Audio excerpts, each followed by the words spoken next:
Good morning, everybody. Morning. All right. So nice to see a lot of you back. Means I wasn't that boring yesterday. All right. Today we're going to talk a little bit about the other side of what I do.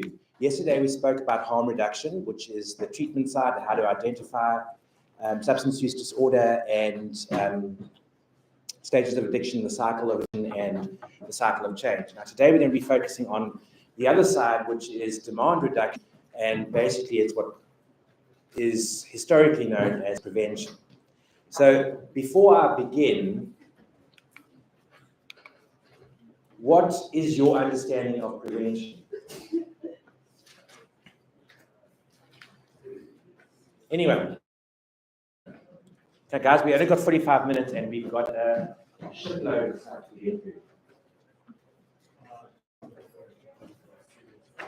Something before it becomes a serious problem. Anybody want to add?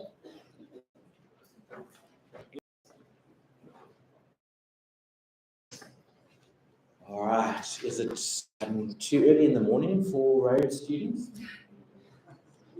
All right. Well, prevention is exactly that. It's defined as the act of stopping something bad from happening, the act of preventing something. Very, very basic, right? But in substance use, we actually break it down even further because we are trying to stop something from happening in the first place, or we are trying to stop something getting worse,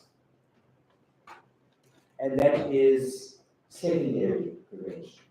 Right. So stopping something before it starts is primary prevention. Secondary prevention is stopping something getting even worse. Right. This is what I was talking about. Yesterday we spoke about the harm reduction side of things, and that's basically the treatment and aftercare. Today we're going to be focusing on demand reduction because this is where prevention really is active. Demand reduction is lowering the need or the want for the drug in the community. Right? Supply reduction, that is the area for port authorities, the police, that kind of thing. They're the ones that deal with the drug dealers, suppliers, manufacturers, that kind of thing. We as citizens, we don't necessarily deal with supply reduction because of the intricacies involved and the dangers that are involved in supply reduction. All right. So we're going to be focusing on demand reduction. And basically what it says, we are trying to reduce the demand for the product. That is what prevention for substance use really is. But we actually go even further and we break prevention down into three different levels. On the individual level, we look at intervention strategies that are focused on behavior change at the individual or the family level. Right. Where we educate, we present programs that speak to the individual's own understanding, their own choices, how to make those choices, that kind of thing. And we go to the next level, which is the local level, and this is community-based intervention. So if you are having an intervention in a community, it would be on the local level where you are trying to change the social norms within that community. And the last level that we look at is the national or the state level. And that is those campaigns, you always see them at the end of the year, the drinking and driving campaigns and anything that really is statewide or nationwide is classed as exactly national or state prevention. Right. And this is just a little bit more information about what I was saying earlier on. Primary prevention is focused on stopping it before it starts. Right. So that's why we have programs that focus on preteens and adolescents. We want to stop them from experimenting with the drugs. Secondary prevention is focused on those children that have already experimented, and now we want to stop that experimentation from becoming an addiction. Right. And then tertiary prevention, this is basically when the individual is at some point at the point where they actually need a treatment or aftercare or some kind of intervention focused primarily on their drug use, right? We've included tertiary here because what we are doing at a treatment level is we actually are wanting to prevent the relapse from happening. That's why it's included in the prevention area as well. So you can see prevention is actually all-encompassing. It's not just about trying to stop it from starting, but we're actually trying to stop it from getting even worse as well. Right. So it's quite involved. Now, yes. What is an example of tertiary prevention? So tertiary prevention would be support groups, treatment programs, aftercare programs, that kind of thing. Okay. So with ASIP, the International Society of Substance Use Professionals, we do a lot of work with the UNODC and the World Health Organization, and they've released several issues of a handbook that focuses only on the development of youth-based prevention programs. And what I'm going to present to you today is based on the information that they have shared, because they have done a lot of studies around the world to show that certain things in prevention that we all thought worked actually work at no level in prevention. All right. So what they've suggested is that drug prevention programs that are focused on the youth need to follow certain guidelines, and they need to be community-based. This means that the community needs to be involved. We need to know, we as experts can go to a community and suggest that this is the program that you need to do, but if the community doesn't see that that is the problem, that community program is not going to work. So the community does need to be involved in the planning process. If it's a youth program, the youth needs to be involved. I, as a 50-year-old man, cannot go and present a youth program to 13, 14, or 15-year-olds because they're going to look at me and say to me, you know nothing because you are old. You don't know anything about our lives. So they're not going to connect with me. So it's a lot easier if they have a peer presenting the program. It's also important that it shouldn't be too narrow and focused. I mean, it's it's common for us when we want to focus on, let's say, for instance, we want to focus on teenage pregnancies, right, in a community. That community has a high rate of teenage pregnancy related to drug use, related to the idea of blessers or whatever. And we want to focus only on safe sex practices. We are too narrow in our focus because we are ignoring the fact that they are doing that because there's poverty, there's no food, they need some sort of income, they are child-headed households, there's no guidance, there's other factors involved. So we cannot be too narrow in our focus. We need to look deeper into the underlying causes of that social problem. And then we also need to understand that prevention is actually better than cure. This has been proven so many times before, but how do we do prevention effectively? And that's what today is all about. It's all about understanding how to develop an effective intervention that is going to achieve the outcomes that you want to achieve. Right. We also look at several different areas within the International Standards of Drug Use Prevention, and the 5 areas that we focus on are policy and legal framework. Obviously, that is a much higher level of prevention because we need state involvement, government involvement. So we have specific advocates that work only on that level at a state level. There must be scientific evidence and research for the project. So, for instance, if we're doing a project on high rates of teenage pregnancy and how to prevent that continuing, we need to look at what is out there. We need to look at the evidence that has been provided. Have there been other programs that deal with the same social ill? How have they managed it? What has come out of those programs? There needs to be something there that supports our intervention as being the intervention that's going to make a difference. All right. Multiple sectors and levels. A prevention program doesn't focus only on one person. It's not possible for one person to make a huge difference. It can make an individual difference, But when we are looking at substance use disorder prevention, we need the input of multiple sectors. We need the input of different organizations, different departments. So when we are currently doing a project in Dansani in East London with a school, and it's not just Sanka and the school that is involved, but it's also the Department of Education, the Department of Social Development. We also have a couple of non-profit organizations that are operational in the area that we are working with. So it's a group of us that are working on this project. Training is essential. So when you are presenting or implementing a prevention program, you have to make sure that the people who are implementing it know what they are implementing. There's nothing worse than you going to stand up and talk about something that you know absolutely nothing about. I've been put in the spot several times where someone has asked me to present without any preparation, and I've had to say, I'm sorry, I cannot do it because that's not my area of expertise. Or give me a couple of weeks to prepare something and I can do that. So you need that training. The people who are presenting or implementing the project need to know what the project is, what are your outcomes, what are your desired outcomes, and how are you going to implement that project.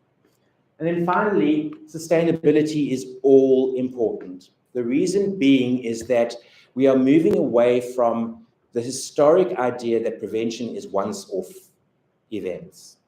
It's actually, the research is showing that prevention system, prevention science is a lot more effective in curbing social ills. And that means that a prevention system, and I'm going to talk about it in a little bit, prevention system is continuous intervention. So sustainability is all essential, because if you don't have the sustainability in your project is not going to last for as long as it needs to last.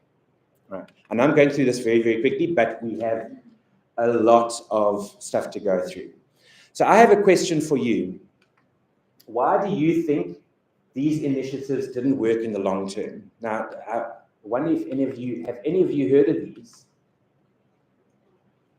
None of you have heard of these? Anybody? Or is it just my generation? Nobody heard of it. Okay, so these were all massive campaigns held in the 80s, 90s, and early 2000s, probably before you were all born. And they were all, I mean, I talk about massive, but they were all international campaigns. All right. Generally started in the US and generally focused on advertising campaigns, that kind of thing. All right. Now, the reason why they didn't work was, yes, they had sustainability. There was tons of cash thrown into these projects. However, they ignored one thing. All of them ignored the fact that people have free will. They are going to choose what they want to do, how they do it, and when they do it.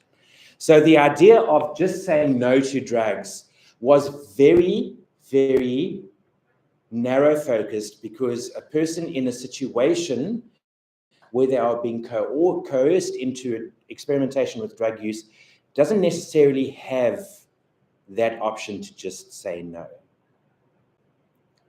Again, hugs, not drugs. I don't know, say no. Again, hugs, not drugs. I don't know about you, but if some stranger comes up to hug me, I'm going to smash them in the face, right? So it denies personal space, right? I'm only me if I'm drug free. What kind of message is that telling people, particularly people who are using drugs?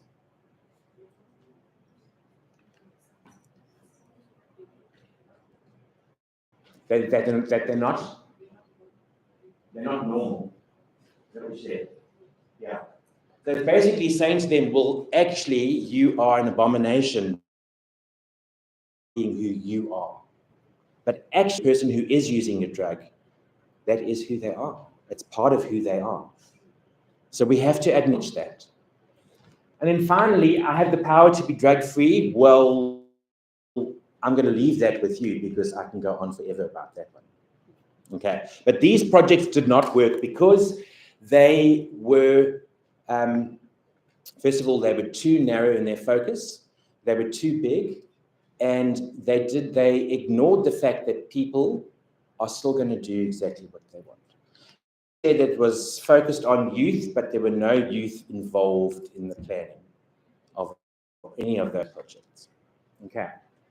So, as I said earlier on, a prevention system is a continuous intervention. So we are continually providing access to the prevention services. So we don't just go and do a talk at an awareness or at an assembly anymore. We actually work with the school and do a program, so a year-long program. So like I was said, this example we've been doing in Dansani, we started off with a secondary prevention program with those kids that have been identified as or tested positive by the school. Instead of being suspended, they are now in a treatment program with SANCA. They stay in school, still get the education, but instead of being suspended, they have to go through this program. After that, we do a workshop with the educators to train them on how to identify and how to intervene with substance users. After that, we do a peer education program where we train peers in the school to run projects that they design themselves in that school that focus on substance use prevention. So you see, it's a long-term process. It's not just a once-off. We're not going there and saying, don't do drugs, because that doesn't work.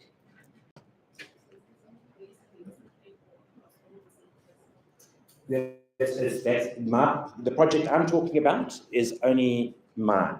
So I'm only doing it here in Rhodes. There are other projects that are being done around the country, yes. Yeah.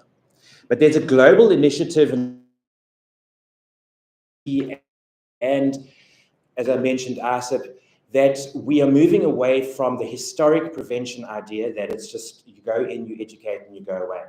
We are moving to what we call prevention science now, and hopefully it's going to be started, they're going to start educating or putting it into the school university curricula, and it's going to become a proper part of the social sciences curricula. But it's basically prevention science is focusing on the development and implementation of prevention systems rather than prevention once off.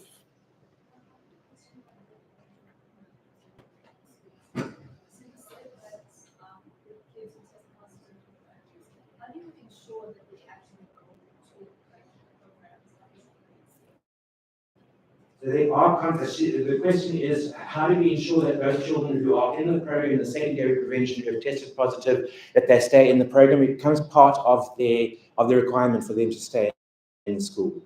So if through the program, they've already signed a release, the parents have signed a release form, and we are then obliged as the provider of the program to report that to the school. So it becomes part of their punishment. I don't like that word, but yeah. All right, so prevention system is all essential because it's the way of our programs, and it was developed by SAMHSA, which is the Substance Abuse and Mental Health Services Administration based in the USA. And it's looks a very, very simple tool, but it is massively effective in designing and implementing a prevention science project. And we focus on 5 steps, that being assessment, capacity, planning, implementation, and evaluation. Right. Now, historically, evaluation never used to happen in South Africa, particularly for prevention projects. There was never any evaluation on how effective our programs are being. So it's essential now that we are working towards implementing that evaluation. You students all get evaluated on your test results and your exam results, and that's how we know that you are actually learning something. So why aren't we doing that with our intervention programs? Okay, we evaluate everything else. Then we also have 2 competencies. Is competency of sustainability, Is your project sustainable? Cultural competence. Is your project transferable to another culture, or is it culture specific? If it is culture specific, that project can only be run in that area, in that culture. All right. So we look at those two competencies, and I'm going to go through each of the steps. How far along are we? Am I going through this quite quickly? Okay, good. All right, so I have left these slides with Prof Jaden, so I'm hoping that you will be able to share them with the students. Okay, so basically in terms of all the 5 steps, we look at certain things, okay? Prevention needs. So we go into and I'm going to go through each step a little bit more in depth. The prevention needs. So what are the problems in that community that need a prevention program? All right. Number 2 is we look at what resources are available. What do you have in that community that can be used to make that prevention program a success? Number 3, we find out what has worked in the past. We look at historical evidence to show these programs have had an effect and actually have worked on the problem that you are trying to work on.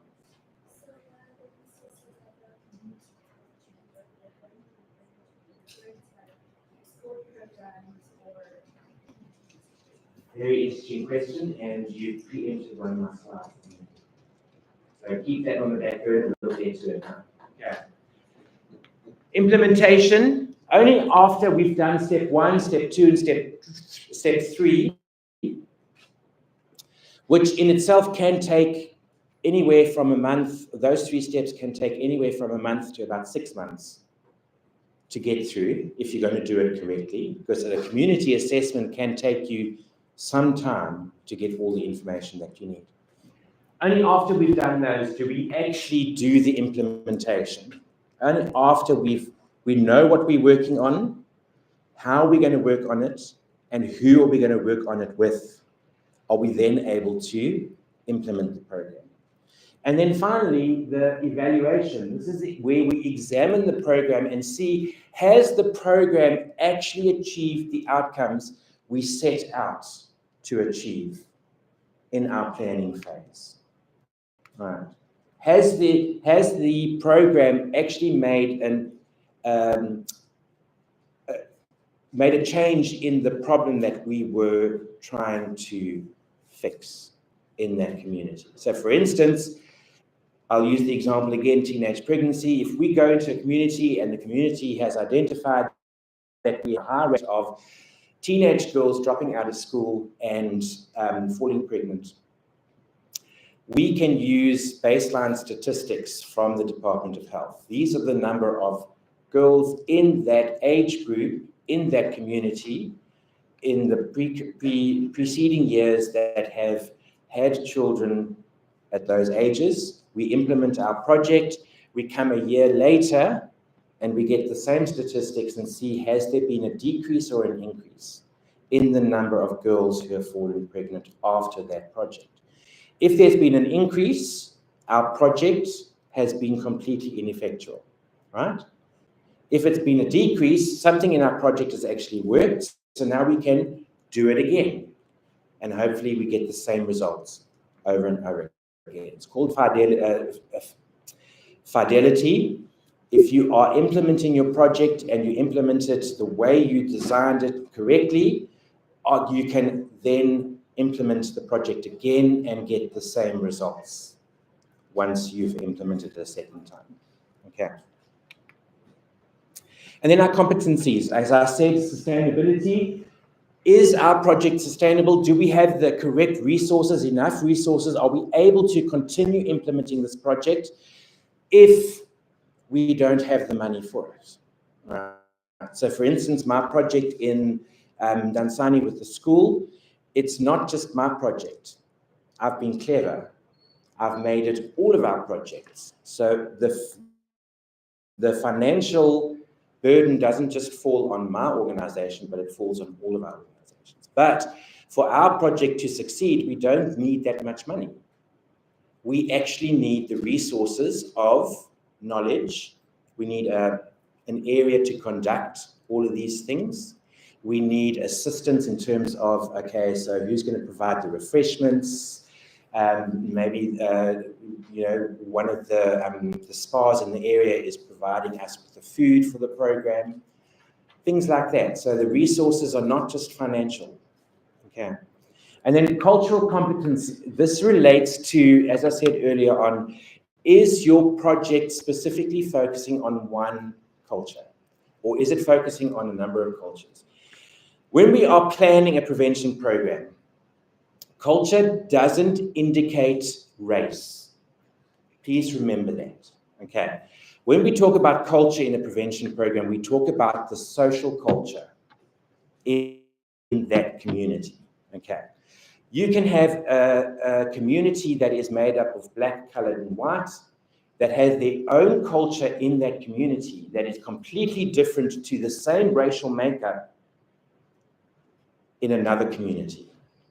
They can have a completely different culture. So you've got to know what that social culture is. It's not just about race, it's not just about religion, but it's about the social norms that are in that culture itself, okay? So we look at cultural competence, and we as implementers, we need to understand that culture in that community. It may not be the same as ours, but we are not changing our behaviors, correct?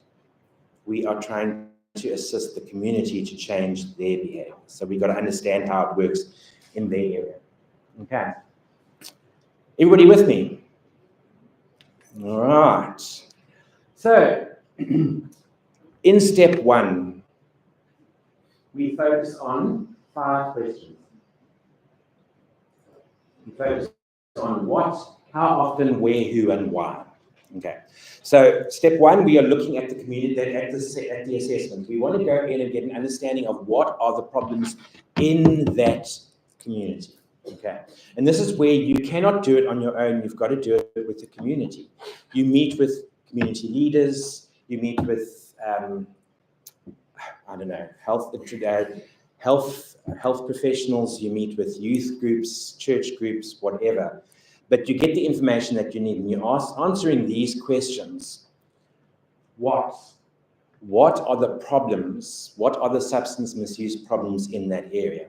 Okay, and how do we know that they are a problem? We're answering the question why. Okay, so for instance, the question of maybe there's a high rate of school dropout in that community, right? Is it related to substance use? There is evidence to show that, because those kids that are dropped out of school are known to be using a drug at some point. They've either been tested before, or they've had a non-negative drug test results. That's evidence to show that that is possibly the reason why they've dropped out of school. So that could be one of those, or it could be maybe overdoses, high rates of alcohol poisoning, high attendance at the pens down parties. You all know about the Enyo Beni tragedy that we had a couple of years ago, and that was in Scenery Park, another area where we are working. That's an ongoing problem, is the pens down parties. So that could be one of them. We then ask how often are these things occurring? So if you are saying that you have a high rate of school dropouts, well, what percentage of your school-going children are actually dropping out, and how often are they doing it? I wanted to ask, the incident you were talking about, I don't know anything about it. So Okay, you can come and ask me afterwards. I'll let you know. Okay. So, and then we've asked how often. Now we need to know, where are they doing it? Are they doing it at the school? Are they smoking the drugs at a certain tavern? Are they getting it at a certain tavern? Are they in one of the communities we work in? The children are actually gathering in the cemetery and smoking there. You know, so that would be the hotspot. So that identifies where.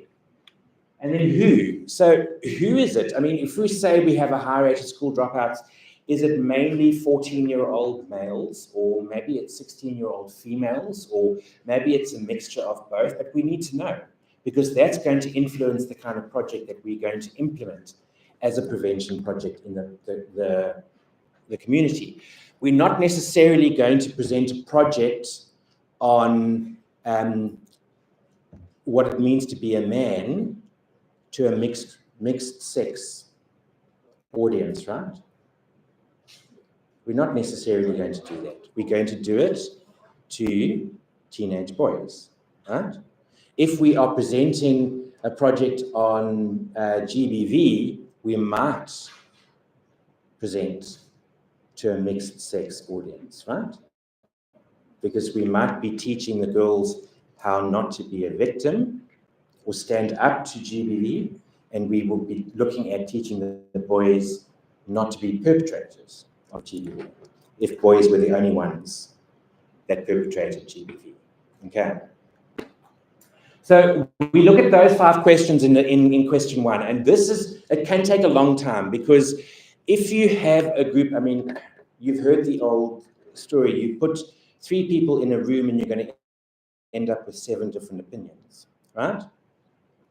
And this is exactly what happens in the community, because you're asking these questions from different people in different in that community, but they have different experiences, and might give you different answers. And it's for you as the interviewer or the data collector, you are then going to have to analyze that data. You're going to need to be the one that picks out the pertinent points out of all the information that you've received. So maybe you've conducted face-to-face interviews, maybe you've conducted questionnaires, surveys, that kind of thing. Maybe you've done an observational study. It all depends, but you could do any of those to get your data that you need. All right, so you've all done introduction to research by 3rd year, I'm sure. Next term, okay. So when you are looking at research, you're looking at qualitative or quantitative. Now, both are very effective when you are doing a community assessment. Your quantitative data, that's your numbers and the statistics and all of that, that you can receive perhaps from the police station if they are so inclined to share it with you, or from the Department of Health or whatever. The qualitative data is going to yield you a lot more information in a community assessment, because you are getting the personal experience of the people living in that community.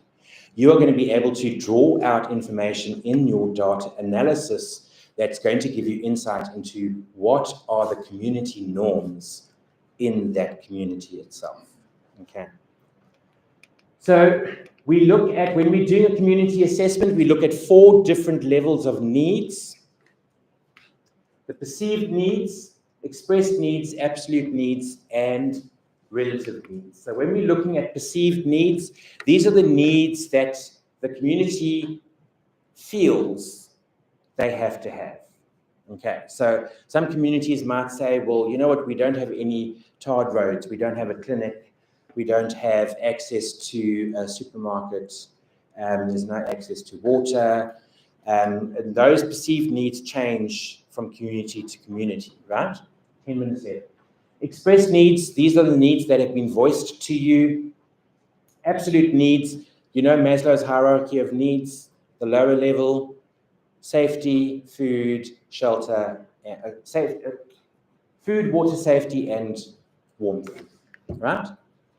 And then your relative needs, these are based on equity and on the current conditions of that community. Is it possible that like the community psychologists, from their observations, can then also determine other needs for the community? It is possible, but it's not necessarily going to be as effective as if you are getting that information from the community itself. Okay, so I'm going to go through this quickly. Once you've done your community assessment, you are then able to identify the strengths. What are the strengths in that community, right? You also identify the gaps. So what are the obstacles that you are going to experience in implementing your project in that community? What are the challenges? So again, what are more of the obstacles? And then what are the opportunities? So what is not a gap or a challenge in that community, but what can be used as a resource to actually make your project effective? Okay. Then we start to look at the resources, the capacity. Who is going to implement the project? Who do you need? What kind of resources do you need? Now, this is where I want to answer your question. Because a resource is absolutely anything. When people think about a resource, they immediately think about money. All right. But actually, money it's an important resource, but it's not the most important one. Okay. When you're looking at prevention, your most important one is the people who are doing the project. Okay. Do you have the correct people doing the project? Your human resource capital is essential in your planning process, okay? But then you're also looking at, is there specialized knowledge that you need? Is there specialized skill? If you do this social media campaign, you need to have someone who is au fait with social media, right? They understand social media, they understand the SEOs, they know that if you are going to post something on Facebook, you need to have the correct underlying words that can be picked up, your search engine optimizations. They need to know all of that. Your connections, does the community have an idea of what substance use is? This is a big one, because, I mean, as we saw yesterday, historically, a lot of people don't know what substance use disorder is.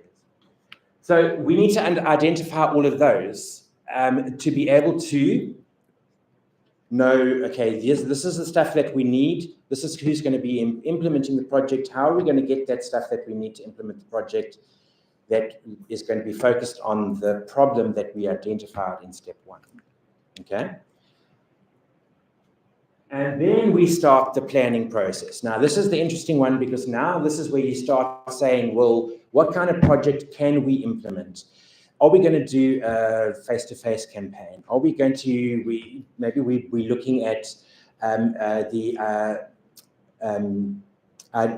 masculine identity in teenage boys. Maybe we decide to have a camp and we take a group of boys to the camp and we give them this program. The program is all designed around ideas or constructions of masculinity. Your project here, you are looking at your specific risk or protective factors in the community. Now, a risk factor is a factor within the community that increases the possibility that substance use is going to be used. Substances are going to be used. So risk factors can be anything such as poverty, unemployment, lack of discipline, lack of policing, maybe that's child-headed households, lack of education, that kind of thing. A protective factor are those factors that lower the possibility of engaging in substance use. Okay, so there could be strong family connections, strong connection in faith-based organizations, that kind of thing. Okay, so we look at those, and then when we plan our project, now we know exactly what we're going to be doing, who's going to be doing it, and what we are working on. Only then do we actually implement that project. Okay.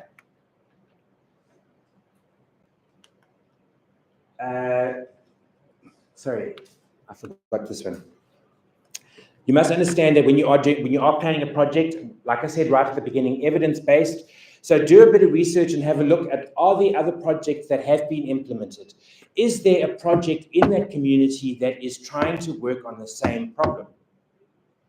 Why isn't it being effective? You're not going to be reinventing the wheel. You don't want to go and flood the market, because once you do that, the community members get very tired of the interventions. Okay. So is there evidence? Do you have an evidence base to say that the project I've planned is similar to another project that has shown good results, or maybe you are going to be using the exact same project. Where's the evidence to suggest that that project is effective? Okay, you need to have that. Is it a conceptual fit? Does the project that you are using, does it actually tie in with what you are trying to achieve? Is it going to make a difference or make a change on the outcome, or is it actually going to achieve the outcomes that you want to achieve?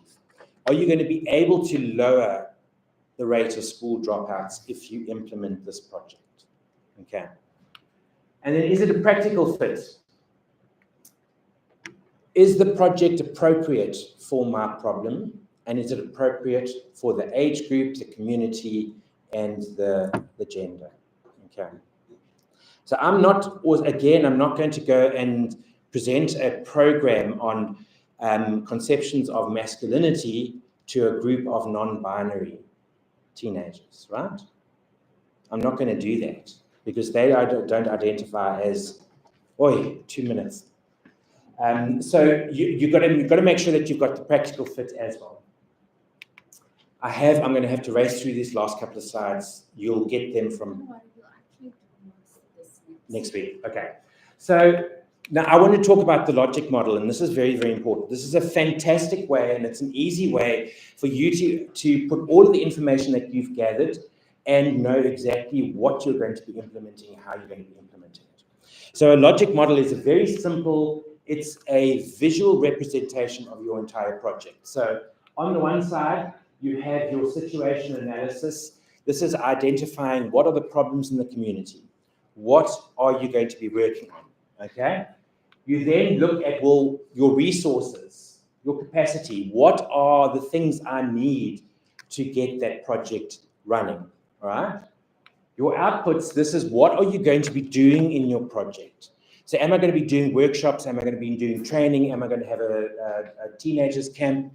That kind of thing. What are you going to be doing in the project?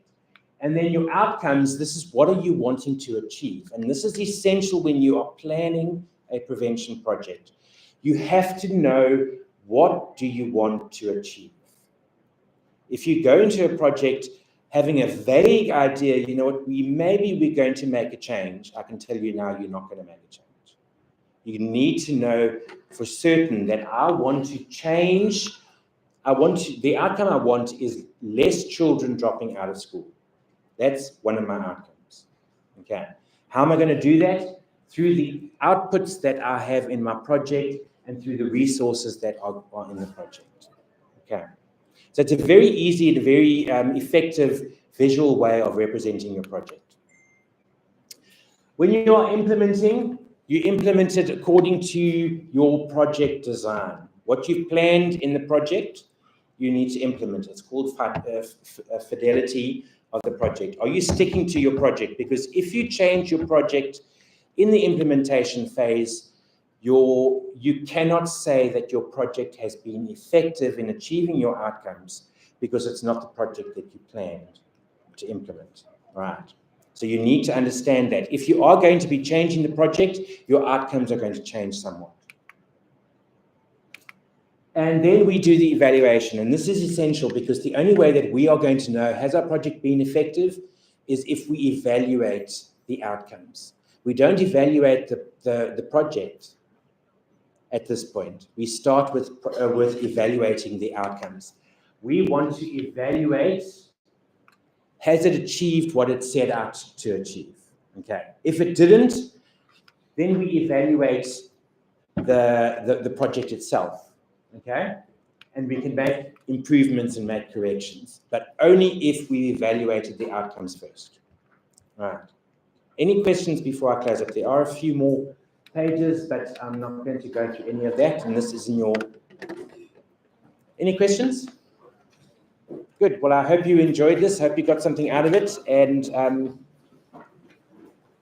good luck. Good luck with your exams. Thank you. Before you leave, can you